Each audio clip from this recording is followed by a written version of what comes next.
तो बच्चे स्टार्ट करते हैं थर्मोडायनेमिक्स। तो थर्मोडायनेमिक्स को हम लोग स्टार्ट करने जा रहे हैं। तो जैसा कि आप लोगों को पता है कि थर्मोडायनेमिक्स और थर्मोकेमिस्ट्री दोनों एक ही रिलेटेड हैं। थर्मोडायनेमिक्स का जो एप्लीकेशन है वो जब केमिस्ट्री में हो जाता है तो थर्मोकेमिस्ट्री बन जाता है। तो हम आज थर्मोडायनेमिक्स को बहुत ध्यान से पढ़ेंगे और समझेंगे। और जो ये किताब है ये बहुत अच्छी बुक है, इससे आपको पढ़ाऊँगा पूरा चैप्टर कंप्लीट। तो ये बेसिक लेक्चर होगा, इसको पढ़ने के बाद आपके जो कॉन्सेप्ट हैं वो बेसिक कॉन्सेप्ट काफ़ी स्ट्रॉन्ग हो जाएंगे और थर्मोडायनेमिक्स एक बहुत बेहतरीन तरीके से एक अलग अप्रोच आप फॉलो कर पाएंगे थर्मोडायनेमिक्स के लिए। तो शुरू करते हैं, बहुत बेहतरीन सा चैप्टर है थर्मोडायनेमिक्स, आपके फिजिकल केमिस्ट्री का चैप्टर है बच्चों थर्मोडायनेमिक्स। शुरू करते हैं। तो थर्मोडायनेमिक्स से सबसे पहले देखिए व्हाट साइड क्या क्या पढ़ना है हमको। तो सबसे पहले हम देखेंगे 19.1 सेक्शन को, जिसमें है spontaneous processes. We see that changes that occur in nature have a directional character, they move spontaneously in one direction but not in the reverse direction. इसका क्या मतलब है? हम सीधा कोई मिला के इसमें स्पॉन्टेनियस प्रोसेस के बारे में पढ़ेंगे कि जो नेचर में हमारी रिएक्शंस होती हैं, अगर आप मान लीजिए थोड़ी देर के लिए आप एग्जांपल दे देता हूँ, वैसे हम इनके ऊपर डिटेल डिस्कशन करेंगे कि अगर कोई रिएक्शन है जिसमें ए से बी बन रहा है और ये प्रोसेस अगर स्पॉन्टेनियस है, अगर ए से बी बनना स्पॉन्टेनियस है तो बी से ए बनना जो है ये नॉन स्पॉन्टेनियस होगा, क्योंकि एक ही डायरेक्शन में रिएक्शन स्पॉन्टेनियस हो सकती है। दोनों डायरेक्शन में रिएक्शन स्पॉन्टेनियस हो ऐसा ऐसा नहीं हो सकता दोस्तों, ठीक है। तो अगर ए से बी बनना स्पॉन्टेनियस है तो बी से ए बनना नॉन स्पॉन्टेनियस होगा, ठीक है। तो यानी स्पॉन्टेनियस होगा एक ही डायरेक्शन में। तो इसके बारे में डिटेल डिस्कशन हम करेंगे अभी आगे चलने वाले सेक्शंस में। फिर 19.2 पे हम देखेंगे entropy and the second law of thermodynamics. तो इसमें क्या पढ़ेंगे? We discuss entropy thermodynamic state function that is important in determining whether a process is spontaneous. The second law of thermodynamics tells us that in any spontaneous process the entropy of the universe and system plus surroundings increases। इसका क्या मतलब है? तो इसका मतलब है दोस्तों, हम यहाँ पे फिर एक कॉन्सेप्ट देखेंगे। हमने अभी पहले वाले सेक्शंस में इंथैल्पी के बारे में एक अच्छा खासा डिसीजन किया है ना, थर्मोकेमिस्ट्री में मैंने आप लोग को इंथैल्पी के बारे में एक अच्छा खासा ओवरव्यू दिया है। अब हम यहाँ पे देखेंगे एंट्रोपी। किसके बारे में देखेंगे? एंट्रोपी, क्योंकि इंथैल्पी और एंट्रोपी दोनों मिलके ही डिसाइड करती हैं कि कोई प्रोसेस स्पॉन्टेनियस होगी कि नॉन स्पॉन्टेनियस होगी। बच्चों मेरी बात बहुत ध्यान से समझिए, इंथैल्पी और एंट्रोपी दोनों मिलके ही डिसाइड करते हैं कि कोई प्रोसेस स्पॉन्टेनियस होगी कि नॉन स्पॉन्टेनियस होगी।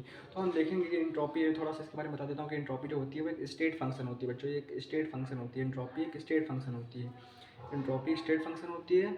और सेकेंड लॉ ऑफ थर्मोडायनेमिक्स जो है वो एंट्रोपी के ऊपर ही बेस्ड है। वो क्या कहता है कि कोई भी प्रोसेस है अगर स्पॉन्टेनियस प्रोसेस होगी तो उसके लिए हमेशा एंट्रोपी पॉजिटिव आएगी, यानी जो डेल्टा होगा किसी भी स्पॉन्टेनियस प्रोसेस के लिए वो हमेशा पॉजिटिव होगा। ये कहता है सेकेंड लॉ ऑफ थर्मोडायनेमिक्स। उसमें बहुत डिटेल तरीके से हम डिस्कशन करेंगे बच्चों कि किसी भी स्पॉन्टेनियस प्रोसेस के लिए जो डेल्टा एस की वैल्यू है वो पॉजिटिव होगी। हमेशा एंट्रोपी बढ़ती है, किसी भी स्पॉन्टेनियस प्रोसेस में हमेशा एंट्रोपी बढ़ती है बच्चों, ठीक है।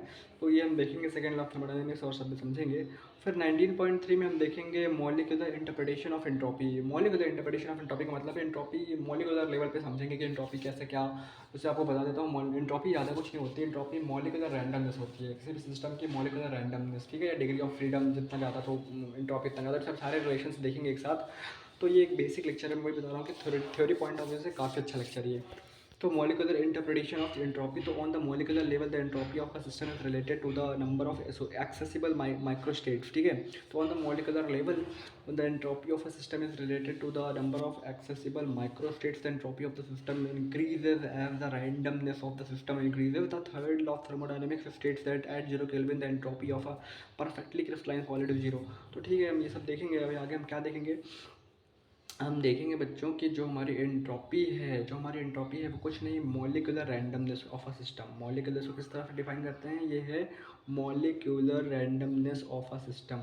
Molecular randomness of a system. Molecular randomness of a system. Molecular randomness of a system of a system, यही है आपकी एंट्रोपी दोस्तों, ठीक है। और हम देखेंगे थर्ड लॉ ऑफ थर्मोडायनेमिक्स को भी हम देखेंगे। थोड़ा सा आपको ओवरव्यू दे देता हूँ कि थर्ड लॉ ऑफ थर्मोडायनेमिक्स क्या होता है। अभी मैं बहुत शॉर्ट में चीज़ें बता रहा हूँ, इसके ऊपर डिटेल हम इसी में पढ़ेंगे, इसी लेक्चर में।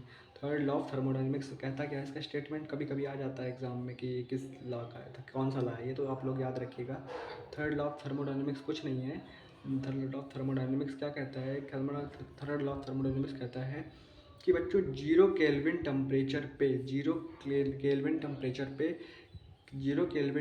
पे किसी भी परफेक्टली क्रिस्टलाइन सॉलिड की जो एंट्रोपी होती है वो जीरो होती है। क्या कहता है? फिर से मैं रिपीट करता हूँ, जीरो केल्विन टेम्परेचर पे, एब्सोल्यूट जीरो पे है ना, एब्सोल्यूट जीरो ना, एब्सोल्यूट जीरो, जीरो केल्विन होता है एग्जैक्टली। तो क्या कहता है? ये कहता है एब्सोल्यूट जीरो टेम्परेचर या जीरो केल्विन टेम्परेचर पे जो परफेक्टली क्रिस्टलाइन सॉलिड की जो एंट्रोपी होती है वो जीरो होती है बच्चों। ये थर्ड लॉ ऑफ थर्मोडायनेमिक्स, ठीक है। तो इनके ऊपर हम डिटेल में डिस्कशन करेंगे। क्या है कि the third law of thermodynamics states that at zero kelvin the entropy of a perfectly crystalline solid is zero. फिर हम पढ़ेंगे entropy changes in chemical reactions में, entropy changes in chemical reactions में हम डिटेल तरीके से पढ़ेंगे। Using tabulated standard molar entropies we can calculate the standard entropy changes for systems undergoing reaction. Yes, using tabulated standard molar entropies we can calculate the standard entropy changes for system undergoing reaction। क्या मतलब इसका सब देखेंगे अभी हम। बहुत एक overview था, ठीक है बच्चों। तो अगर आप नीट का एग्ज़ाम के लिए प्रिपरेशन कर रहे हैं, अगर आप जेई मेंस देना चाहते हैं, तो ये लेक्चर आपके लिए काफ़ी हेल्पफुल होगा। जेई मेन वालों के लिए होगा हेल्पफुल, नीट वालों के लिए हेल्पफुल होगा। और अगर आप बोर्ड 11th क्लास में हैं तो ये लेक्चर भी आपके लिए बहुत ज़्यादा हेल्पफुल है बच्चों, ठीक है। तो आगे बढ़ते हैं। तो 19.5 में क्या पढ़ेंगे, गिब्स फ्री एनर्जी, जो कि बहुत इंपॉर्टेंट है। गिब्स फ्री एनर्जी एक तरीके से इसको डेल्टा जी से दिखाते हैं, इसका change in Gibbs free energy. तो ये गिब्स फ्री एनर्जी क्या होती है या फ्री एनर्जी क्या होती है, इसके बारे में बहुत अच्छे तरीके से पढ़ेंगे। तो वी इनकाउंटर इन होता thermodynamic state function free energy और Gibbs free energy measure of how far removed a system is from equilibrium. The change in free energy measures the maximum amount of useful work obtained from a process and tells us the direction in which a chemical reaction is spontaneous. ठीक है बच्चों, तो इसका अभी मैं थोड़ा सा आपको आइडिया दे देता हूँ कि अगर मान लीजिए ए से बी के लिए एक रिएक्शन है जिसमें ए से बी बन रहा है, और इसके लिए जो डेल्टा जी यानी गिब्स फ्री एनर्जी चेंज की जो वैल्यू है वो नेगेटिव है।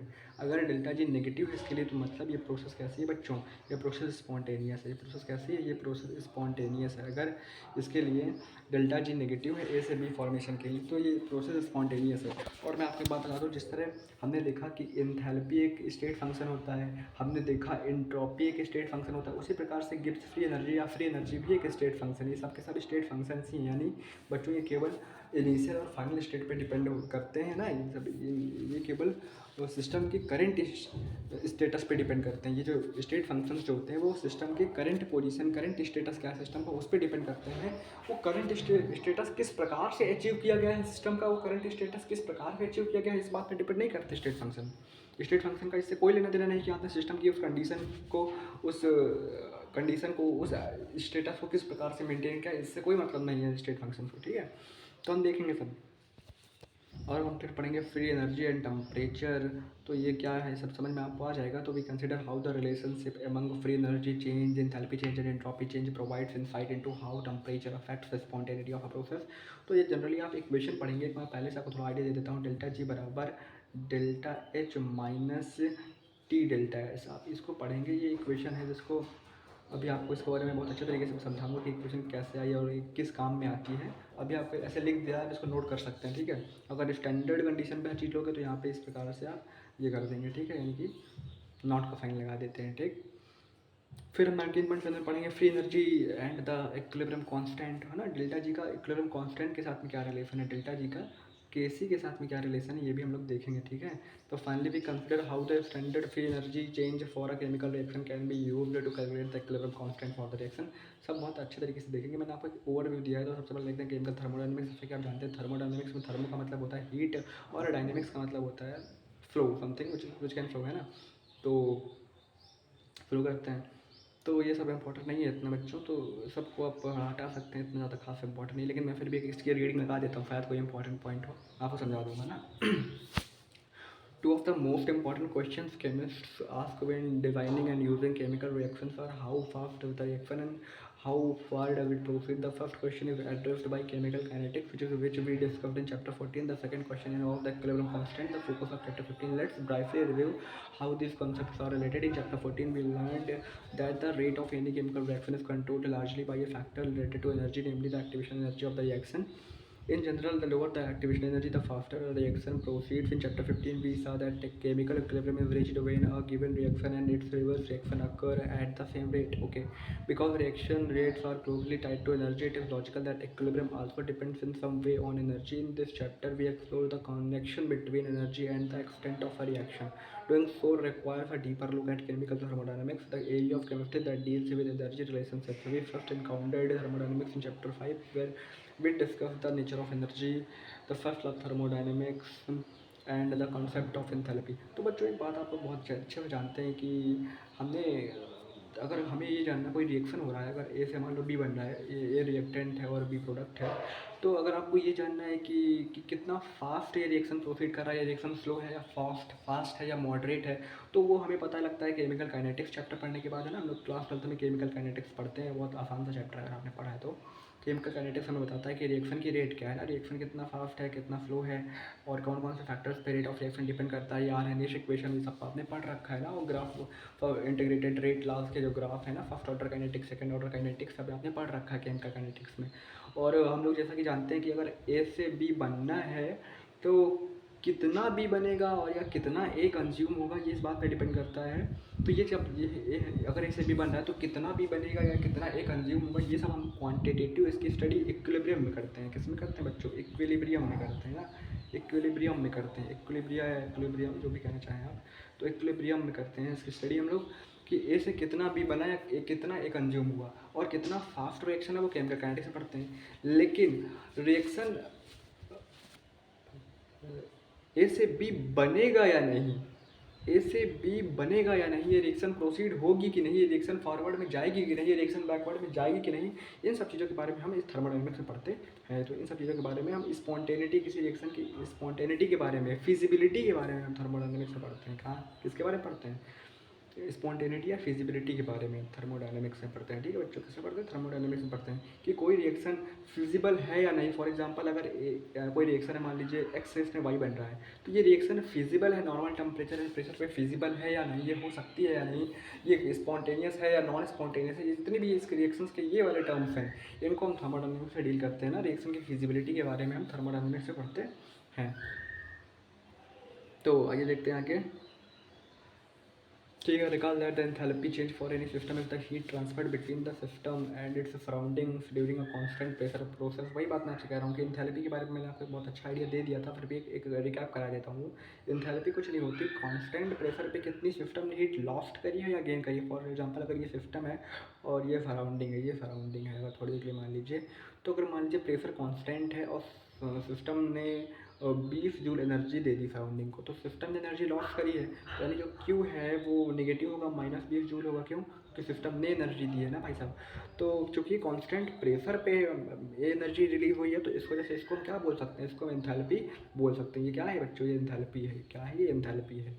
तो वही मैं कह रहा हूँ, एंथैल्पी और कुछ नहीं होता। एंथैल्पी इज हीट लॉस्ट और gained by system at constant pressure. Constant pressure पे सिस्टम ने कितनी हीट एनर्जी लूज कर दी या कितनी एनर्जी गेन कर ली है, यही उसकी एंथैल्पी होती है। तो एक छोटा सा आइडिया आपको दे दिया। ये सब देखेंगे, हमने इक्वेशन में डिराइव करी थी बाकायदा, कि जो H होता है वो एक्चुअल में E या U कह सकते हैं आप इसको, इंटरनल एनर्जी को जो भी कहना चाहें, प्लस PV होता है ना। तो अगर किसी रिएक्शन में इस प्रकार से इसको लिख सकते हैं डेल्टा के फॉर्म में, कि लिख सकते हैं ना, डेल्टा H बराबर delta U plus P delta V। थोड़ी देर समझिए, अगर ये किसी ऐसी प्रोसेस जिसमें वॉल्यूम कांस्टेंट हो तो ये डेल्टा V 0 हो जाएगा, है ना। ये डेल्टा V 0 पर यहाँ पे थोड़ा सा मिस्टेक है बच्चों। मिस्टेक ये है कि मैं थोड़ा सा आपको ऊपर ले आके समझा देता हूँ उस कॉन्सेप्ट को बहुत अच्छे तरीके से, उसको भूल जाइए। तो अगर कोई रिएक्शन है, मान लीजिए डेल्टा H बराबर क्या लिखते हैं? Delta U minus P delta V। क्यों माइनस क्यों P डेल्टा V लिखते हैं? क्योंकि हमें पता है कि हमने पढ़ा ऊपर अभी H बराबर Q प्लस W, लेकिन हमें पता है W बराबर माइनस P dV होता है ना, W बराबर माइनस P डेल्टा V होता है बच्चों ना। तो अगर कोई प्रोसेस, थोड़ी देर समझे, अगर कोई प्रोसेस जिसमें वॉल्यूम कांस्टेंट हो, वॉल्यूम क्या हो? कांस्टेंट है, कांस्टेंट वॉल्यूम कंटेनर हो, तो उसमें वॉल्यूम कांस्टेंट होगा। तो अगर वॉल्यूम कांस्टेंट होगा तो डेल्टा V क्या हो जाएगा बच्चों? 0 हो जाएगा। तो अगर डेल्टा V इस केस में 0 हो गया तो क्या पूरा टर्म ये 0 नहीं हो जाएगा? ये पूरा टर्म ही 0 हो जाएगा। और अगर ये पूरा टर्म 0 हो गया तो क्या डेल्टा H बराबर इस डेल्टा U के बराबर नहीं आ गया? और डेल्टा U के बराबर अगर आ गया है बच्चों, तो आप लोग एक बहुत अच्छे तरीके से एक चीज़ ध्यान से समझिए कि डेल्टा H बराबर U के आ गया, ठीक है। एक और आप अच्छा रिजल्ट पा सकते हैं अगर आप थोड़ा दिमाग लगाएं। डेल्टा H बराबर delta U minus P delta V होता है। और हम डेल्टा U को क्या लिखते हैं? डेल्टा U को हमने क्या लिखा है फर्स्ट क्लास थर्मोडायनामिक्स में? डेल्टा U को लिखा है हमने, क्या लिखा है? Q और प्लस W लिखा था, W माइनस मतलब P minus P delta V, ये लिखा था ना बच्चों? ये तो लिखा था। तो डेल्टा से बराबर delta U minus P delta V। तो हमने डेल्टा U का क्या लिखा था फर्स्ट क्लास थर्मोडायनामिक्स में? डेल्टा U बराबर Q प्लस W, तो Q प्लस W लिखा था, और माइनस एक P डेल्टा V हो जाएगा आपका पहले से ही। तो देखिए, अगर आप दिमाग लगाएं थोड़ा सा, ये कैंसिल हो जाते हैं, और हमारे पास डेल्टा H बराबर क्या आता है? Q। तो ये Q आता है कॉन्स्टेंट प्रेशर पे, ये आपका रिलेशन आता है आपको अगर ध्यान हो तो, कि कांस्टेंट प्रेशर पे जो हीट लॉस्ट करता है सिस्टम या गेन करता है वही एंथैल्पी होती है, और एंथैल्पी की स्टेट फंक्शन होती है, तो आप इजीली डेल्टा एच लिख सकते हैं, फाइनल माइनस एच इनिशियल, है ना। तो इसके बारे में भी डिटेल डिस्कस हम करेंगे। आइसोकोरिक प्रोसेस के लिए वर्क डन का फार्मूला क्या होता है, सब आपको मैंने बता दिया था केमिस्ट्री में। तो आगे देखते हैं।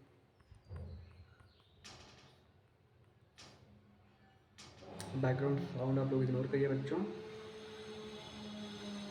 तो आइए हम लोग आगे देखते हैं। तो वही बात यहाँ पे लिखी है कि in the strategy in chemistry box in section 5.4 we pointed out that the enthalpy change that takes place during a reaction is an important guide as to whether the reaction is likely to proceed. Now we will see that reactions involve not only changes in enthalpy but also changes in entropy.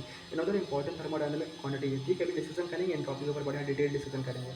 और discussion of entropy will lead us to the second law of thermodynamics, which provides insight into why physical and chemical changes tend to favor one direction over another. We drop a brick, for example, and it falls to the ground. We do not expect the brick to spontaneously rise from the ground to our outstretched hand. We light a candle and it burns down. We do not expect a half-consumed candle to regenerate itself spontaneously, even if we have captured all the gases produced when the candle burned. ठीक है, thermodynamics helps us understand the significance of this directional character of processes regardless of whether they are exothermic or endothermic, है ना। ठीक है, तो thermodynamics क्या होता है? Thermodynamics helps us understand the significance of this directional character of processes regardless of whether they are exothermic or endothermic। इसका क्या सेंस है बच्चों? तो आप लोगों को इतना तो आइडिया है, आपने छोटी क्लासेस में थोड़ा पढ़ रखा होगा स्पॉन्टेनियस और नॉन स्पॉन्टेनियस के बारे में, तो आपको थोड़ा बड़ा तो स्पॉन्टेनियस और नॉन स्पॉन्टेनियस का आइडिया होगा, अगर मुझे ऐसा लगता है, लेकिन नहीं है फिर भी समझ लीजिए। स्पॉन्टेनियस मतलब कोई ऐसी प्रोसेस जिसके लिए एक्सटर्नल एनर्जी रिक्वायर्ड हो। एक बार शुरू करने के लिए हो सकता है कि आप थोड़ा सा एनर्जी दें, लेकिन वो बाद में खुद से ही स्वतः ही हो जाए ना बच्चों। तो उसको ट्रिगर करने के लिए थोड़ी एनर्जी भले आपको देनी पड़ जाए, पर बाद में वो खुद ही से कंटिन्यू करेगी ना। फॉर एग्जांपल, अगर आपने थोड़ी देर के मान लीजिए कोई एक स्टोन को ड्रॉप कर दिया, तो वो ड्रॉप कर जाएगा, आपको ड्रॉप करने में उसको एनर्जी नहीं देनी पड़ेगी, आपको लगातार उसको एनर्जी प्रोवाइड नहीं करनी पड़ेगी। एक बार आपने अगर छोड़ दिया ऊपर से, तो स्पॉन्टेनियसली खुद ही ड्रॉप कर जाएगा। तो मतलब ड्रॉप करना ये एक स्पॉन्टेनियस प्रोसेस है बच्चों। ये कैसे प्रोसेस है? ये स्पॉन्टेनियस प्रोसेस है, ये स्पॉन्टेनियस प्रोसेस है। पर अगर इसका जरा रिवर्स सोचो कि क्या सरफेस में गिरने के बाद ये स्टोन वापस ऊपर जा सकता है, तो आप खुद कहेंगे कि ऐसा पॉसिबल नहीं है ना। ये प्रोसेस नॉन स्पॉन्टेनियस है। ये प्रोसेस क्या है बच्चों? ये प्रोसेस नॉन स्पॉन्टेनियस है। ये प्रोसेस नॉन स्पॉन्टेनियस है। तो हम लोग अभी देखेंगे बहुत डिटेल तरीके से कि एक ही डायरेक्शन में कोई प्रोसेस स्पॉन्टेनियस होती है, दूसरी डायरेक्शन में वो नॉन स्पॉन्टेनियस क्यों उठाती है, तो उसका डिटेल डिस्कशन हम लोग आने वाले सेक्शंस में करेंगे आगे ना। मैं आपको थोड़ा सा आइडिया दे रहा हूँ अभी। और जो हमारा सेकेंड लॉ ऑफ थर्मोडायनेमिक्स है, वो जो है वो एंट्रोपी के ऊपर पूरा बेस्ड है। सेकेंड लॉ ऑफ थर्मोडायनेमिक्स जो है हमारा, वो एंट्रोपी के ऊपर पूरा बेस्ड है। मैं बच्चों चाहता हूँ आपसे कि जब आप ये लेक्चर देख रहे हैं, तो मतलब जो जो इंपॉर्टेंट आपको लगे उसको आप काफ़ी बढ़िया क्रम से अरेंज करते जाइए, आप लिखते जाइए। तो आइए आगे देखते हैं स्पॉन्टेनियस प्रोसेस। अब हमारा रियल में सेक्शन शुरू होता है स्पॉन्टेनियस प्रोसेस का। The first of thermodynamics that energy is conserve. ठीक है, तो in other words energy is not created not destroyed in any process, whether that process is brick falling, a candle burning, or an ice cube melting. Exactly, energy can be transferred between a system and the surroundings and can be converted from one form to another. ठीक है, but the total energy of the universe remains constant. Okay, we express this law mathematically as delta E बराबर Q plus W, where delta is the change in the internal energy of a system. Q is the heat absorbed or relieved by the system from or to from or to the surroundings system, from or to the surroundings। ठीक है, and W is the work done on the system by the surroundings or on the surroundings by the system। Okay, so remember that if Q is positive means that the system is absorbing heat from the surroundings, and W is positive means that the surroundings are doing work on the system। तो ये सब चीज़ें यहाँ तक तो आपने पहले ही सब पढ़ रखी हैं। फर्स्ट लॉ थर्मोडायनेमिक्स का थोड़ा सा ये बता रहा है, तो वहीं लॉ पर रिवाइज करा देता हूँ। तो फर्स्ट लॉ थर्मोडायनेमिक्स का था डेल्टा यू बराबर क्यू प्लस डब्ल्यू था ना।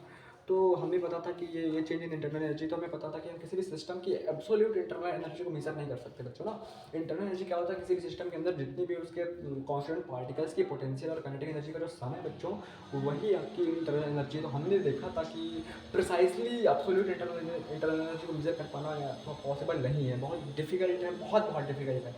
तो आप कह सकते हैं इम्पॉसिबल, ऐसा मान सकते हैं आप। तो सिस्टम की इंटरनल एनर्जी को प्रिसाइजली हम एब्सोल्यूट इंटरनल एनर्जी के सिस्टम की किसी भी सिस्टम की एब्सोल्यूट इंटरनल एनर्जी को हम फाइंड कर पाए बहुत मुश्किल काम है। तो हमने एक काम किया कि चलो change in internal energy define करते हैं। तो ये डेल्टा यू या डेल्टा ई जो भी आप देखना चाहें आपकी मर्जी। तो डेल्टा यू आपका चेंज इन इंटरनल एनर्जी है जो कि बराबर होता है क्यू प्लस डब्ल्यू से। यहाँ पे क्यू आपकी क्या होती है, क्यू आपकी हीट है बच्चों, क्यू आपकी हीट है और डब्ल्यू आपका वर्क डन है। तो अगर क्यू पॉजिटिव हुआ, अगर क्यू पॉजिटिव हुई इसका मतलब कि सिस्टम हीट जो है एब्जॉर्ब कर रहा है, सिस्टम हीट एनर्जी को एब्जॉर्ब कर रहा है। अगर डब्ल्यू और पॉजिटिव हुआ, और अगर डब्ल्यू पॉजिटिव हुआ, डब्ल्यू पॉजिटिव होने का मतलब है कि सिस्टम पे सराउंडिंग वर्क कर रहा है, सिस्टम पे सराउंडिंग वर्क कर रहा है ना, सिस्टम पे वर्क किया जा रहा है, मतलब अगर वर्क पॉजिटिव है। और अगर क्यू नेगेटिव है तो क्यू नेगेटिव का मतलब क्या बच्चों कि सिस्टम जो है एनर्जी को लूज़ कर रहा है, सिस्टम हीट एनर्जी को लूज़ कर रहा है। और अगर डब्ल्यू नेगेटिव है इसका मतलब क्या बच्चों, अगर डब्ल्यू आपका नेगेटिव है तो इसका ये मतलब है कि सिस्टम सराउंडिंग पे वर्क कर रहा है, जिसको एक्चुअली में एक्सपेंशन वर्क कहते हैं और उसको आउटिंग वर्क को कंप्रेशन वर्क कहते हैं। हम लोग सबने देख चुके हैं सब चीज़ें, बहुत बेसिक चीज़ें हैं ना आप लोग के लिए, तो इसके बारे में हम लोग देख चुके हैं सब। तो वही चीज़ यहाँ पे बताया गया है। तो फर्स्ट क्लास थर्मोडायनेमिक्स कुछ नहीं कहता रियल में, first class thermodynamics is totally based on the conservation of energy, है ना, कि energy can neither be created not be destroyed, it only transform from one position to another, it transform only one form to another form. तो ये सब हम लोग देख चुके हैं ना। तो अगर ये सब हम जानते हैं कि इस तरह एनर्जी कंजर्व रहती है। थोड़ी देर में एग्जाम्पल, तो आप मान लीजिए कि अगर सिस्टम ने 20 जूल एनर्जी लूज करी है तो सराउंडिंग ने 20 जूल गेन भी करी है, तो टोटल सम जो उनका है वो कॉन्स्टेंट है, वो उसमें कोई चेंज नहीं है ना। यूनिवर्स की टोटल एनर्जी कॉन्स्टेंट है। अगर आप ई बराबर एम सी स्क्वायर अभी यहाँ पे ना लगाएं तो, क्योंकि फिर आप law of mass energy equivalence की बात करने लगेंगे जो कि फिर थोड़ा इसको इनवैलिडेट कर देता है ना। ठीक है बच्चों, तो मिलते हैं अगले सेक्शन में, क्योंकि अगर ज़्यादा इसका टाइम पीरियड हमने बढ़ा दिया तो अपलोड करने में प्रॉब्लम आती है बच्चों। Thank you.